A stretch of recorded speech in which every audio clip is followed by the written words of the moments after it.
Good morning.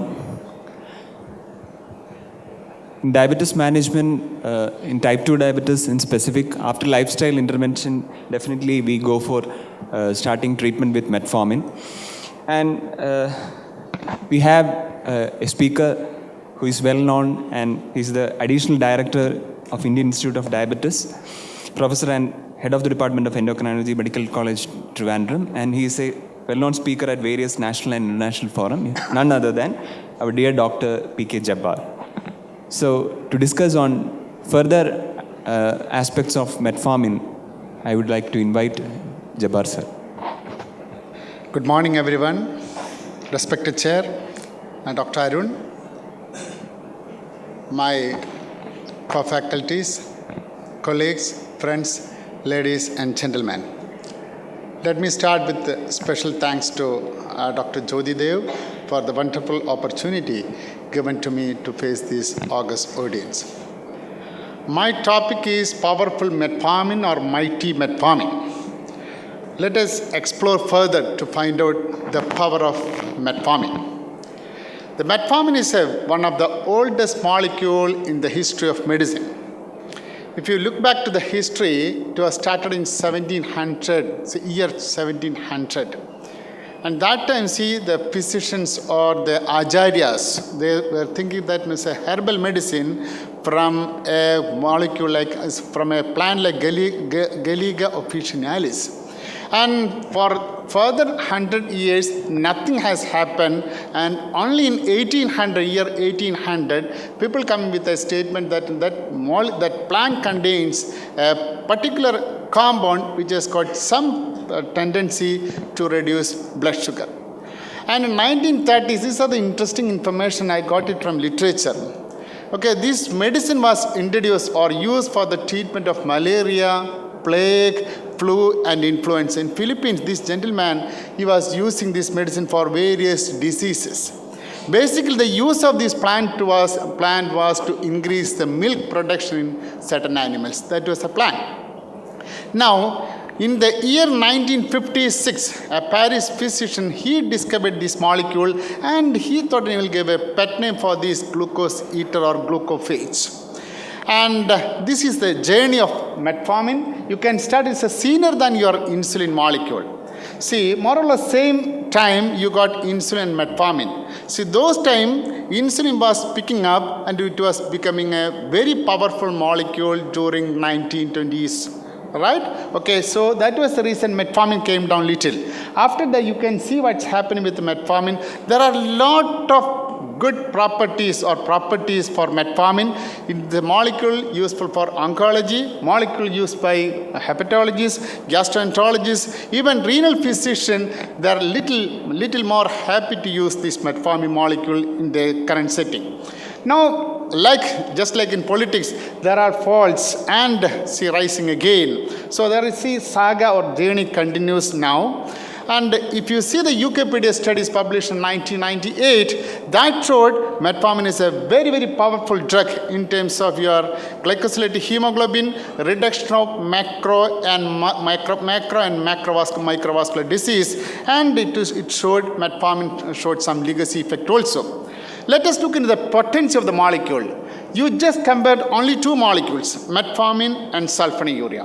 See, if you want to compare these two molecules, the potency is more or less same, but definitely sulfonylurea is better because glycosylated hemoglobin reduction is 1.52, whereas metformin it's only 1.14, but there are a lot of complications associated with sulfonylurea. That is a demerit of this molecule. If you see the incidence of hypoglycemia, see the figure quoted there, 7.9% or 8% with the sulfonylurea, whereas with the metformin, practically metformin that never produces hypoglycemia if you are using as a mono treatment. If you are addressing the weight, see the line, you can see here, the metformin doesn't produce any weight gain at all. That is one of the merit of your metformin. Whereas your sulfonylurea and insulin serve notorious drugs to produce weight gain in our clinical practice. There's a cross link between hypoglycemia and weight gain. So because of hypoglycemia, you are taking a lot of calorie and patients are putting on weight. That is what is happening. This is a landmark or breakthrough for renal physicians and physicians, especially for physicians. So previous concept was, see, if the creatinine level exceeds more than 1.4 or 1.5, metformin is contraindicated. Now US FDA is coming with certain recommendations.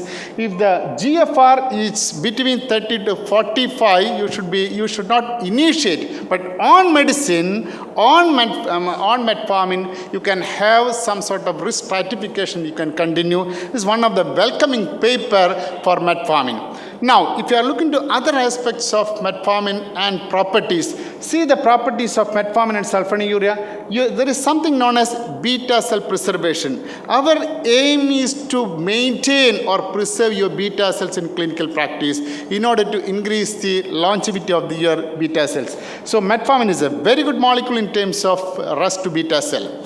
Now you have other the activity or the properties of metformin includes macrovascular benefits and microvascular benefits. Considering all these factors, lot of professional forum including American Diabetic Association, European Society, American College of Endocrinology, they are all coming with a lot of recommendation. Now let us see where is the position of your metformin. Metformin, they are considering 5 factors. One is efficacy, second is hypoglycemic potential, third thing is weight gain, side effects and cost. Considering all these important aspects or variables, computer language variables, you can see here as the metformin is the first line management for type 2 diabetes mellitus.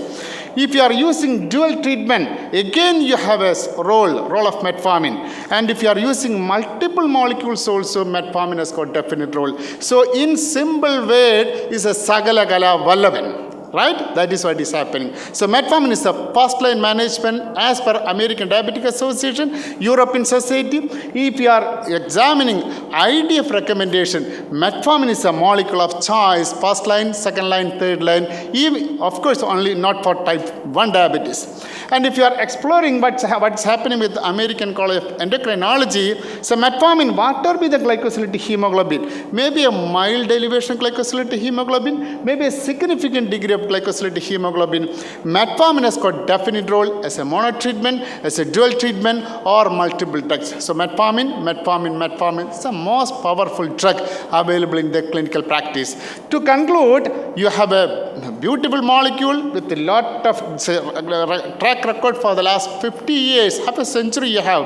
And glycosylated hemoglobin reduction is to a tune of 28%. So it's a very important aspect.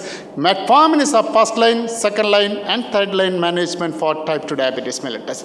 Now, let us forget about the glycemic effects.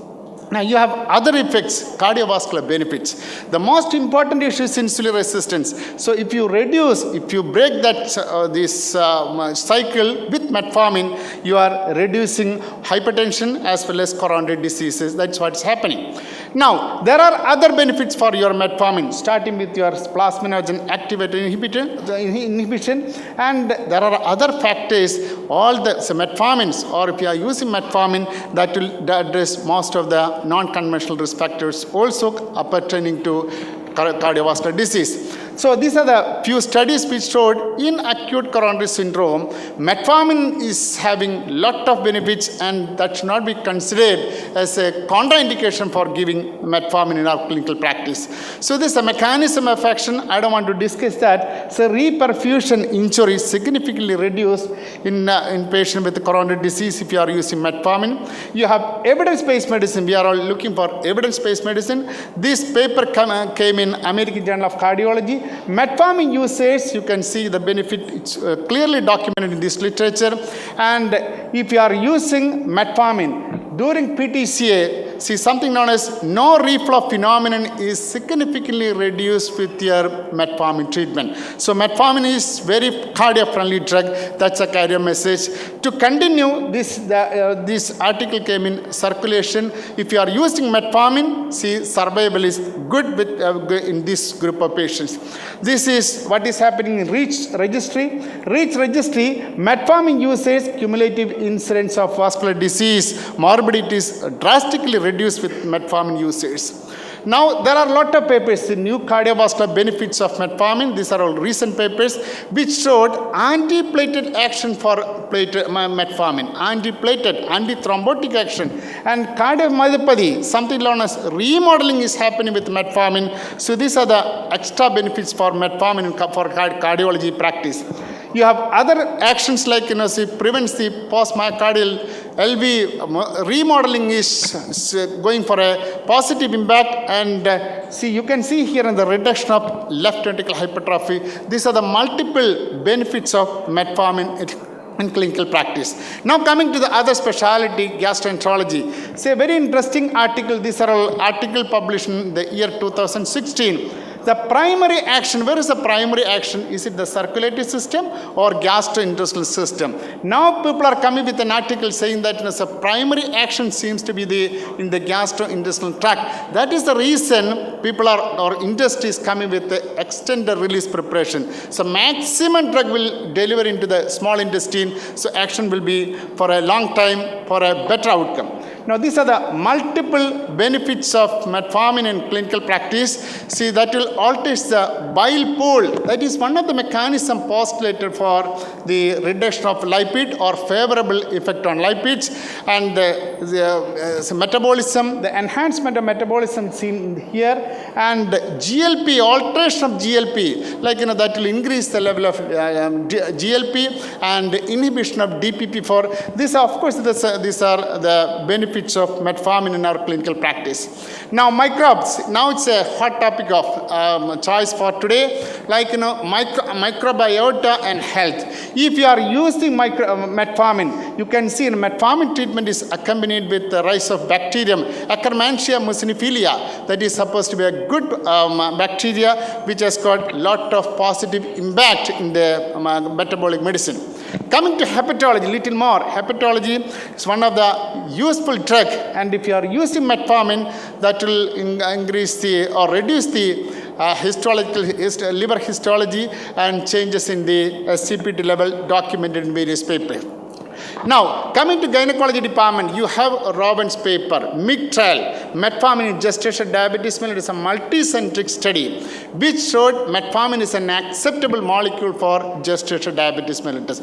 Forget about MIG trial. You have the continuation of MIG trial, that is Trophy's trial, which showed offspring or kids exposed to metformin in utero are increasing the subscapular and biceps fold thickness compared to the unexposed infant. These are the metabolic benefit of metformin, not in the literature, various studies.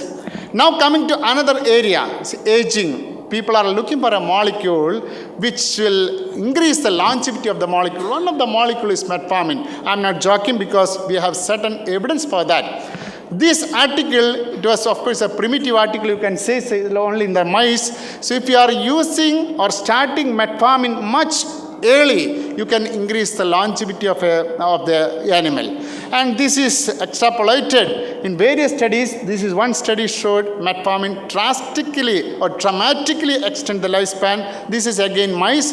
And if you are looking into the UKPD study, you can extrapolate this article. And you can say that if you are using metformin, that will increase the survival of an individual or lifespan is increased significantly.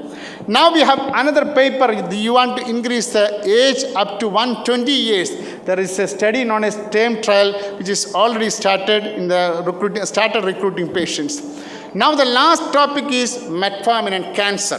So insulin has got two actions. One is the action through insulin receptor. Another action is insulin-like growth factor. See, this side you have some sort of neoplastic potential. On the other side you have metabolic actions. So if you are using metformin, that will induce the production of AMPK, phosphorylation, and the tumor production or neoplastic potential is significantly reduced. So if you look into the other aspects, see, metformin is associated with the reduction of certain malignancies like lung malignancy, pancreatic, colon, ovarian, breast tissue. If you are combining with certain chemotherapeutic agents like doxorubicin, metformin wiped out tumors and prevented recurrence. These are the benefits of metformin. And so you have lot of the mechanism is little complicated. I am not discussing that. Now see, if you see this diagrams very clearly said, see, on this side, there are a lot of genes responsible. Metformin can modulate all these genes and that can prevent the malignancy. Now, these are the evidence-based medicine. This is published in Diabetic Care around 6 years back. So, if you are using metformin, metformin is associated with the reduction of cancer in clinical practice. Now, n number of papers, you can see tons of papers are coming with this data. Metformin and cancer risk in diabetic patients. It showed those who are using metformin, you can document that reduction of malignancy or cancer in diabetic patients. So, multiple factors are operating. So metabolic action, metabolic theory, the therapeutic theory, preclinical, you have evidence. So everything put together, it seems metformin is a very, very useful and powerful molecule in clinical practice in terms of glycemic action, in terms of cardiac friendly and cardiac protective action. You have dyslipidemia, favorable dyslipidemia with metformin. You have weight loss, it's a well documented, even though some minimal, but it's well documented fact. Gastrointestinal hepatologists and gastroenterologists, they are much bothered about the NASH and other issues. And pregnancy gynecologists, still they are using, their experience is very good. Polycystic ovarian disease, you have good response. And liver disease, which already discussed. For preventing aging, you have metformin. And thyroid cancer, we already discussed. And metformin has got some positive impact on TSH also. So just imagine, or you just question me, do you have any other molecule in clinical diabetes mellitus apart from your metformin to address all these 11 factors?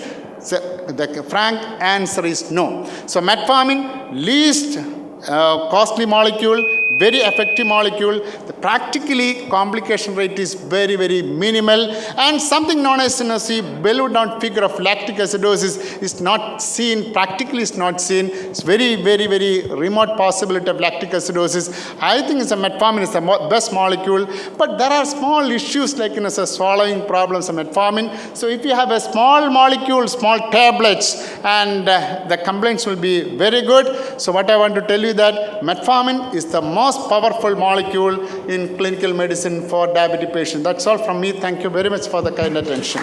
Thanks a lot, dear Jabbar sir, for keeping the time. B12 deficiency, sir.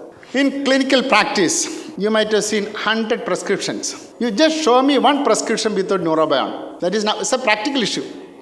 Number two, theoretically, metformin can produce B12 deficiency. That's true. And the literature says that, at least there are a couple of literature says that you should go for B12 assay. But I have a personal opinion that B12 assay is not indicated in our clinical practice because it's a costly investigation, number one. Number two, you do not know the reliability of this investigation. Third point, most of the time, all patients, they are all taking B12 or Norabion. Am I right, sir? So theoretically it's possible. B12 deficiency is possible, but it's not a big issue. And I have not seen any case of B12 deficiency or whatever type of anemia on metformin alone. But we are seeing a lot of cases of anemia after bariatric surgery. Sir, my question is, when we are starting metformin on patients with fluoxetine or sertraline like antidepressant agent, many patients, many patients are complaining of severe constipation. Does it has any mechanism? Or my second question is, does metformin effectively change with the dietary pattern of the patient? For example, more carbohydrate diet eating patients are getting more benefit than a more protein diet or more lipid diet. First question, most of the psychotropic agents, it's not sertraline alone. Most of the psychotropic agents will produce constipation. That is number one. Number two, regarding the dietary pattern and metformin. Basic mechanism of action, metformin action is insulin sensitivity improvement. Right? There is no much impact with your dietary, but of course, if you are reducing more carbohydrate, probably that will be beneficial. But in practice, it's not a big issue for clinicians. Heart failure, if you are documenting heart failure, metformin, better stop it. If you are documenting, so, and see, heart failure patients, sir, if you are damn sure that patient has got heart failure. In such a situation, we should not give. But the incidence of heart failure is less, and even if the patient develops heart failure on metformin, the outcome is good. That is a study that's a study quoted here. You have mentioned so many pleiotropic effects of metformin. In clinical practice, in diabetes, we use 500 milligram per day to 2.8 grams per day for treatment. But I would like to know at what dosage these pleiotropic effects become It's prominent. a very interesting question because I was looking for this article. See, most of the studies something known as maximum dose and optimum dose in clinical practice. The maximum dose of metformin as per certain leaflets supplied by pharma, 3,250. In textbooks, 2,500. And optimum dose is around 2,000. Now your question, what should be the optimum dose for getting maximum pleiotropic effects, right? See, none of the textbooks mention that this is the dose. But it's somewhere around 1,000 to 2,000. That's an indirect message I got from one of the literature. What is the optimal timing of the intake of metformin? Again, it's an issue. Metformin is a drug which can produce little GI upset. So, if you want to reduce this GI upset or intolerance, better to start with small dose after food. But one of the literature mentions that if you want to get maximum effect on dyslipidemia or benefit on dyslipidemia, better to take tablet on before food. Thanks a lot. On behalf of JPEF organizing committee, I would like to thank Dr. P K Jabbar for this wonderful interactive session.